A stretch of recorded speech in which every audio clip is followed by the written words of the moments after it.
आज के इस वीलॉग में सबसे पहली खबर ये है कि हमारे मुल्क के ऊपर काबिज जर्नैलों ने यह फैसला कर लिया कि इस मुल्क के अब 20 सूबे बनेंगे। और इस वक्त ये जो फिरौन बन के बैठा हुआ है, इसने यह फैसला कर लिया कि अब ये मुल्क का सदर बनेगा। इसका मुसवदा तैयार हो गया आया। इस मुसवदे के चंद निकात आज हम आपको आज के इस वीलॉग में बताते हैं। और दूसरा ये बताते हैं कि अब क्या वजह है, किस वजह से ये जर्नैल अब वो जो है ना बिल पास नहीं करवा रहे, और इन सियासी जमातों को कौन सी परेशानी लगी हुई है। और वीलॉग के दूसरे हिस्से में आपको ये बताएंगे कि इमरान खान की सेहत के मुतल्लिक जो खबरें आ रही हैं उनमें क्या हकीकत है, क्या झूठ है, और हमारे जर्नैल इस जो है ना वो इमरान खान की सेहत को लेकर क्या गंदा खेल खेलने के लिए जा रहे हैं, और असल मकसद है क्या।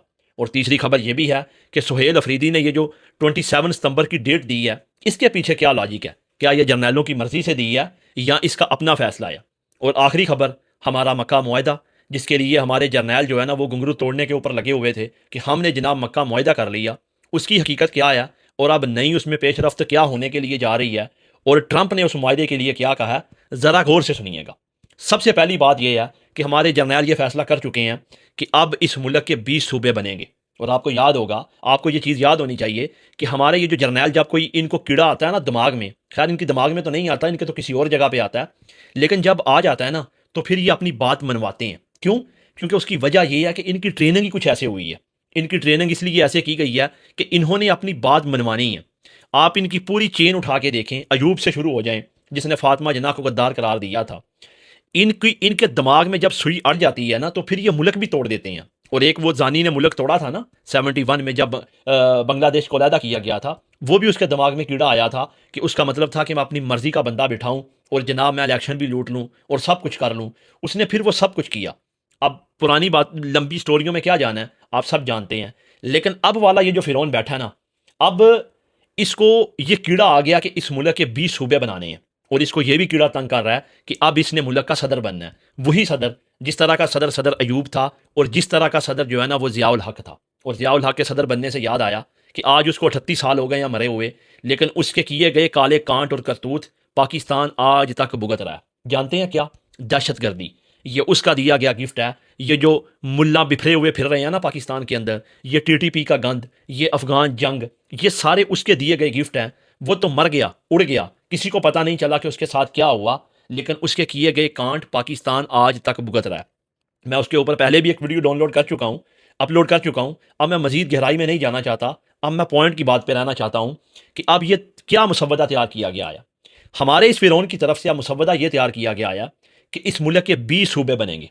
अब गौर से सुनिएगा, 5 पंजाब के, 5 सिंध के, 4 पख्तूनख्वा के, और 4 बलोचिस्तान के, 1 कश्मीर, और 20वां गिलगित बल्तिस्तान।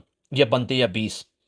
अब सबसे बड़ा मसला ये बना हुआ है, अब ये मुसवदे का पहला हिस्सा है जो कि एक सहाफ़ी ने इसका इंकशाफ किया और इसको लीक किया, और बहुत सारे लोग जो है ना वो मान रहे हैं कि यही मुसवदा आया। क्योंकि आपको पता होना चाहिए कि जब ये जर्नैल कोई कानून बनाने के लिए पार्लियामेंट में पेश करते हैं ना, तो उससे पहले ये चीज़ें बाहर निकाल देते हैं ताकि अवाम जहनी तौर के ऊपर तैयार हो जाए और ये सियासतदान भी तैयार हो जाए कि अब ये काम करना है।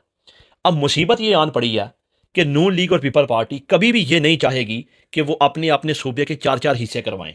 अब आप सोचें कि एक सूबे के ऊपर एक राजकुमारी बैठी हुई है जिसने पूरे सूबे की 12 करोड़ आबादी को कंट्रोल किया हुआ है, आधी आबादी को। और तकरीबन 7-8 करोड़ की आबादी वो सिंध वाले चोर भी लेके बैठे हुए हैं। बाकी रही खैबर पख्तूनख्वा और बलोचिस्तान की बात, वो एक बात अलहदा है। अब इनको ये लाले पड़े हुए हैं कि अगर 4-4, 5-5 सूबे बन गए तो इनकी तो बदमाशी खत्म हो जाएगी, इनकी तो जो हुकूमत है, एक मरकज़ है, वो तो ख़त्म हो जाएगा। यानी कि हवा टूट जाएगा, नए वज़राए आला आएंगे, नई ब्यूरोक्रेसी बनेगी, तो ये कैसे चलेगा। अब ये सोच, बाकी तो सारे काम इन्होंने कर लिए, वो तो थे इनके फ़ायदे के, लेकिन अब ये जो काम आ रहा है, ये सोच रहे हैं कि अब हमने कुल्हाड़ा अपने पैर पे नहीं, ये तो हम अपने सर पे मार लेंगे। अब अभी तक ये वक़्त के फ़िरौन के साथ मुत्तफ़िक नहीं हो रहे, लेकिन इनको ये नहीं पता कि इनको ये जो हुकूमत बना के दी है ना, वो उसी फ़िरौन ने दी है। इनकी हिम्मत है कि ये ऐसा ना कर सकें। जब ये ऐसा ना करेंगे तो अब प्लान बी क्या हो रहा है वो भी मैं आपको बताता हूँ, ज़रा गौर से सुनिएगा। अब पहली बात यह है कि फ़िरौन के पास भी ऑप्शन कोई नहीं है इनके अलावा, क्योंकि पहले तो एक और दूसरा, दूसरा गया और पहला। अब मसला ये है कि एक साइड पे इमरान खान है और दूसरी साइड पे ये चोर है, और चोरों के साथ ये खुद बैठा हुआ है। अब ऐसा तो हो नहीं सकता कि ये इनको उतार के इमरान खान को बिठा दे। इसको पता अगर इमरान खान को बिठा दिया फिर तो सारे मामला ही खत्म हो गए। अब फ़िरौन इनको ब्लैकमेल करने की कोशिश कर रहा है। अब एक तरफ वो इनको कह रहा है, ये नहीं मान रहे, तो वो कह रहा है ठीक है, अगर आप नहीं मान रहे तो मुझे मनवाना आता है। अब शुरू होता है यहाँ से प्लान बी। प्लान बी क्या आया कि इमरान खान की सेहत से मुतल्लक जो झूठी रिपोर्ट्स हैं वो निकाली जा रही हैं। वही जेल के सुपरिटेंडेंट, वही पिम्स हॉस्पिटल जो कि जर्नैलों के कंट्रोल में है, अब वो इमरान खान की रिपोर्ट्स को बाहर निकाल रहा है कि जनाब इमरान खान को ये मसला हो गया, ये हो गया। इसमें 10% तो बात ठीक है, लेकिन 90% जो है वो इसको मसाला लगाया जा रहा है। मसाला किस लिए लगाया जा रहा है कि अवाम में तशवीश पैदा हो, अवाम में गुस्सा पैदा हो और अवाम अब की बार निकले। आपको याद होगा कि जमात इस्लामी भी धरना दे के बैठी हुई है। हालांकि जब हर चीज़ पीक के ऊपर थी तब ये जमात इस्लामी को याद नहीं आया। हालांकि जमात इस्लामी के लोग बड़े पढ़े लिखे हैं और उनके कारकुन भी बड़े पढ़े लिखे हैं, लेकिन क्या करें, हमेशा जर्नैलों की तलवे चाटे हैं, हमेशा जर्नैलों की बूट पालिशी की है। इसीलिए इनको दुनिया जानती है कि ये मुनाफिक हैं सबसे बड़े। हालांकि इनकी लीडरशिप पढ़ी लिखी है और इनकी जमात में भी डेमोक्रेसी है, यानी कि किसी की खानदान की वो जो है ना वो ऊपर सीट नहीं है कि वो एक ही आके बैठेगा, बदलते हैं। लेकिन करें क्या, जर्नैलों के हाथों में जब इस्तेमाल होंगे तो फिर ये कुछ तो होगा। अब देखें, पहला प्रेशर उससे देने की कोशिश की है और वो धरना दे रहे हैं तेल की बढ़ती कीमतों के खिलाफ। जब सारा हाथी निकल चुका है, पीछे उसकी दुम रह गई है, तो अब उनको याद आया। अब वो जनाब सारे इनके कच्चे छट्टे खोल रहे हैं और पंजाब हुकूमत को और ये वो पूरा पूरा वो जो है ना वो उनको कोई कुछ तंग नहीं कर रहा, उनको कोई रोक नहीं रहा। वो धरना लेके बैठे हुए हैं, कोई उनके ऊपर फायरिंग नहीं कर रहा, कोई शेल नहीं चला रहा। ज़रा आप जर्नैलों की कार्रवाई के ऊपर गौर करें, ये किसी के नहीं है। ये जर्नैल, ये वो सांप हैं, इनको जो भी दूध पिलाएगा ये उसको डंग मारेंगे। ये किसी के नहीं बनते। इनको अपना इक़्तिदार और अपना बिजनेस बनाना है और मुल्क के ऊपर कब्जा करना है। उसके लिए ये हर किसी का कंधा इस्तेमाल करेंगे। लेकिन इस नून पीपी ने कंधा तो दे दिया, अपने हाथ पांव काट के तो उसके हाथ में दे दिए, सारी की सारी अदलिया उसके हाथों में चली गई। अब मसला जो आन पड़ा है ना, अब हो गया काम खराब। अब ताकत नहीं, अपना सर भी उतार के देना पड़ेगा उसको, तब बात बनेगी जब ये सूबे डिवाइड हो जाएंगे। अब वापस आते हैं अपनी उसी बात की तरफ। जमात इस्लामी का धरना जारी है, दूसरी तरफ इमरान खान की रिपोर्ट्स को बढ़ा बढ़ा के पेश किया जा रहा है बाहर, ताकि लोगों में तशवीश पैदा हो। हालांकि इसमें हकीकत नहीं है, हकीकत थोड़ी है, झूठ ज़्यादा है। झूठ इस बात से साबित होता है कि जेल का सुपरिटेंडेंट जो कि इनका खास बंदा है, वो अब इन रिपोर्ट्स को लीक कर रहा है। अब आप देखिए कि सुहेल अफरीदी को क्या जो है ना वो उसने तारीख दी है 27, 2 महीने की डेट दी। हालांकि अगर ये लॉन्ग मार्च करना था या प्रोटेस्ट करना था तो ज़्यादा से ज़्यादा 8 से 10 दिन, इससे बढ़कर तो देना बेवकूफ़ी थी ना। लेकिन आप दूसरी तरफ सुहेल अफरीदी के बयानात भी देखें कि वो किस तरह बढ़ चढ़ के बयानात दे रहा है, इससे पहले उसने कभी नहीं दिए। इसका मतलब ये हुआ कि एक तरफ जर्नैलों ने जमात इस्लामी का धरना लॉन्च करवा दिया, दूसरी तरफ सुहेल अफरीदी को ग्रीन सिग्नल दे दिया कि तुम तैयारी करो, अब इसकी बार हम आपको नहीं रोकेंगे। तीसरी तरफ अवाम में यह तशवीश पैदा कर दी कि इमरान खान की सेहत बड़ी ख़राब है, ताकि अवाम निकले। अब इस प्रोटेस्ट को लेके ये जो फिरौन है ना, ये मौजूदा हुकूमत को ब्लैकमेल करेगा कि देखें हमारे पाकिस्तानी हैं, हम इनको नहीं रोक सकते। हालांकि ये वही है जिसने पाकिस्तानियों के सरों में गोलियां मारी थी, आपको याद होगा, भूलना नहीं है। पूरी चीज़ को जो है ना वो किस बार आपने याद रखना है, ये भूलने वाली चीज़ें नहीं है।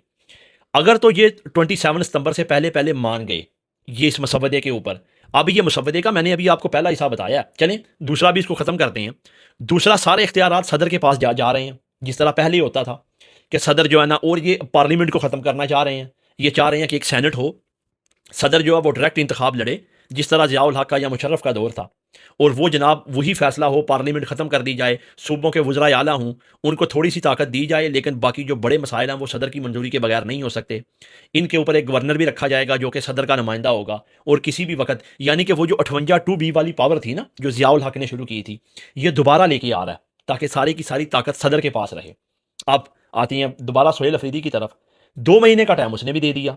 अब देखेंगे अगर 2 महीने में ये मान गए तो ठीक है, अगर ना माने तो फिर सुहेल अफरीदी जनाब लाओ लश्कर लेके निकलेगा और रोका भी नहीं जाएगा, कोई गोलियां भी नहीं चलाएगा। जब कोई गोलियां नहीं चलाएगा, पकड़ दकड़ नहीं होगी, तो फिर आप सोचें लोग कितने निकलेंगे। लोग बहुत ज़्यादा निकलेंगे। फिर ये इस चीज़ को लेकर हुक्मरानों को ब्लैकमेल करेंगे कि मेरे भाई अवाम आ गई है, अब हमारी माननी पड़ेगी, और इनको माननी भी पड़ेगी। क्यों? क्योंकि इन्होंने तो सारी हुकूमत ही 2 नंबर की ली है। आप ज़रा पूरा स्क्रिप्ट देखें कि ये जर्नैल किस तरह अपना प्लानिंग करते हैं, किस तरह ये दिमाग चलाते हैं। यानी कि जो इन्होंने काम करना है वो ये करके छोड़ेंगे, उसके लिए अवाम को भी इस्तेमाल कर लेंगे, हुकूमतों को भी कर लेंगे, लेकिन वो इन्होंने बिल पास करवाना है। अब मैं आपको लिख देता हूँ कि अगर ये बच गया तो ये इस मुल्क के 20 सूबे बनाएगा। अच्छा, अगर मुझे कोई पूछे ना तो ये बनने चाहिए, इसमें कोई शक नहीं है, ये इजारादारी ख़त्म होनी चाहिए। लेकिन मसला ये है कि बनने के पीछे जो नीयत है ना, उसमें खोट है। कुत्ता जो है ना वो कुएं के अंदर मौजूद है। इसके अब चाहे 20 सूबे बना लो, 30 बना लो, 40 बना लो, इस मुल्क में बेहतरी नहीं हो सकती जब तक ये कुत्ता कुएं के अंदर मौजूद है। इसको निकालना पड़ेगा। यानी कि इन जर्नैलों का लुच तलते हैं ना जो सियासत में, वो बंद करना पड़ेगा। उससे पहले चाहे जितने भी सूबे बना लें। अब इस काम को 1 महीना लगेगा या 2, लेकिन ये काम होगा। मेरी ये खबर ये लिख के रख लें। अब आती है दूसरी खबर की तरफ। दूसरी खबर जनाब इमरान खान की रिपोर्ट के हवाले से, जो मैं पहले आपको दे चुका हूं कि ये जितनी भी खबरें आ रही हैं, इसमें इमरान खान को जो मसला अगर 1% है तो 10% ये खुद से लगा रहे हैं, 90% खुद से लगा रहे हैं, ताकि अवाम में तशवीश पैदा की जाए कि एंग्जाइटी है, डिप्रेशन है, फलां या ये या वो है। ये सारी चीज़ें इसीलिए दी जा रही हैं।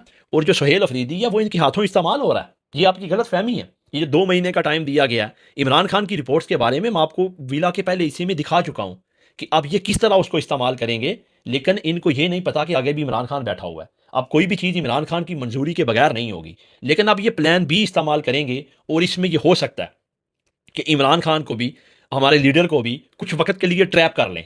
लेकिन खान की तो नीयत अच्छी है, इनकी नीयत में खोट है। खान ने अगर कोई फैसला करना है तो अच्छी नीयत से करना है। इनके दिल में खोट है और इन्होंने उसी खोट को सामने रख के करना है। अब ये वक्त फैसला करेगा।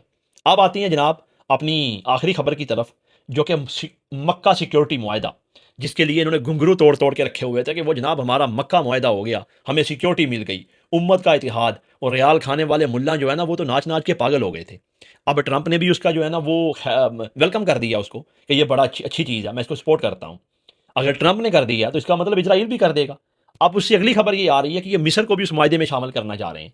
यानी कि और इन सबसे बड़ा मुनाफिक, जो कि अमेरिका का टाउट जर्नैल है, जिसने मिस्र के ऊपर कब्जा किया हुआ है, वहाँ की जमहूरी हुकूमत को ख़त्म करके, और वो हर वक्त अमेरिका के आर्डर का मोहताज रहता है। इजराइल का सबसे बड़ा सिक्योरिटी अलाय, एक सबसे बड़ा कौन है, वो जो तुर्की वाला, और उसके बाद ये आ गया। और हमारे वाले टाउट तो ट्रंप के नीचे लेटे हुए हैं। और उसके बाद फिर आले सऊद। ये सारे के सारे ट्रंप के मोरे हैं। इनको ट्रंप अपनी मर्जी से इस्तेमाल करता है। अब मैं सवाल ये पूछता हूँ कि अगर ये मुआहदा इसराइल और अमेरिका इसको वेलकम कर रहे हैं, तो फिर ये मुआहदा है किसके खिलाफ, ये तो बताया जाए ना। क्योंकि मुसलमानों को खतरा तो इन 2 मुल्कों से या 2 ताकतों से। तो फिर ये उम्मत के इतिहाद बेचने का जो चूरन बेचा जा रहा है ना, ये सिर्फ ईरान के खिलाफ है और किसी के खिलाफ नहीं है। और ईरान के खिलाफ अमेरिका की मर्जी से उसका हुक्म, ट्रंप इस मुआहदे के पीछे खड़ा है। ये मक्का मुआहदा नहीं है, ये ट्रंप मुआहदा है। ट्रंप पर्दे के पीछे है। इन सब ने उसके पीछे नमाज जो है ना वो शुरू कर दी है, और इनका इमाम वो है। ये लोगों को चे नहीं बनाया जा सकता। अब वक्त बदल चुका है। हाँ, कुछ बन जाएंगे मजहबी जाहल जो कि हैं, जो कि आपके रियाल खाने वाले हैं। लेकिन एक बंदा जो सच्चाई देखता है और सच बात करता है, उसको तुम बेवकूफ़ नहीं बना सकते कि आपकी सबसे बड़ी भूल है। सारी ज़िंदगी आपने हमें ईरान के खिलाफ भड़काया, हमें बताया कि वो ऐसे हैं, वो ऐसे हैं, वो ये कर रहे हैं, वो कर रहे हैं। लेकिन लड़ने के वक्त पे कौन लड़े, वो लड़े, आज तक नहीं झुके। और तुम आज भी अपनी सरजमीन अमेरिका को दे रहे हो ईरान के खिलाफ इस्तेमाल करने के लिए। तुम्हारा ये सिक्योरिटी मुआहदा ईरान के खिलाफ है। ट्रंप इसका अमाम है। इसलिए मक्का का नाम हटाइए, मक्का की बेदबी बंद कीजिए, यहाँ ट्रंप का नाम लगाइए। ये सारे के सारे ट्रंप के दलाल हैं, जितने भी हैं ना, चाहे शहजादे हैं या कोई भी, ये उसी के कहने के ऊपर अमल करते हैं। अब इससे अगली खबर सुने कि सऊदी अरेबिया ने अपने निसाब में इसराइल के मुतल्लक जितनी भी चीज़ें थी वो निकाल दी हैं। यानी कि हम यरूशलेम को वापस लेंगे, या कुछ इस्लामी इबारतें जो कि उनके निसाब में मौजूद थी। एक तारीख थी, एक बताया गया था कि ये हमारा इलाका है और इन्होंने हमसे कब्जा किया। अब वो सारी की सारी चीज़ें मिटा दी गई हैं, ताकि हमारी आने वाली पीढ़ी को हकीकत का पता ही ना चले। उनको यही पता चले कि बस जो चल रहा है यही चलता आ रहा है, यही कुछ था। ये लड़ेंगे, ये उम्मत का इतिहाद करेंगे। अबे बस कीजिए, बस कीजिए। ये हरमैन शरीफीन की सिक्योरिटी और ये मक्का इतिहाद, ये चूरन बेचना बंद कीजिए। ईरान वाले आपसे ज़्यादा मक्का से मोहब्बत करते हैं, मदीना से मोहब्बत करते हैं। वो आपसे ज़्यादा सके हैं, आप नहीं हैं। आपको तो ये है ना कि आपका मुल्क है, आप तो ये कमाई खा रहे हैं। आप इससे बढ़कर क्या करते हैं? कोई भी मुसलमान चाहे जितना भी कोई बुरा हो ना, वो नौजुबिल्ला मक्का और मदीना की सिक्योरिटी के लिए अपनी जान दे देगा। आप तो ये सोच रहे हैं ना कि आपको खतरा उनसे है। जिनसे खतरा है वो पर्दे के पीछे आपको बना रहे हैं, और जो आपके लिए खड़े हैं, जो आपको सिर्फ ये कहते हैं कि उम्मत का इतिहाद बनाओ, उनके खिलाफ आप इतिहाद बना रहे हैं। इस ईरान के खिलाफ आपने नौजवानों को बहुत बहकाया, बहुत कुछ किया।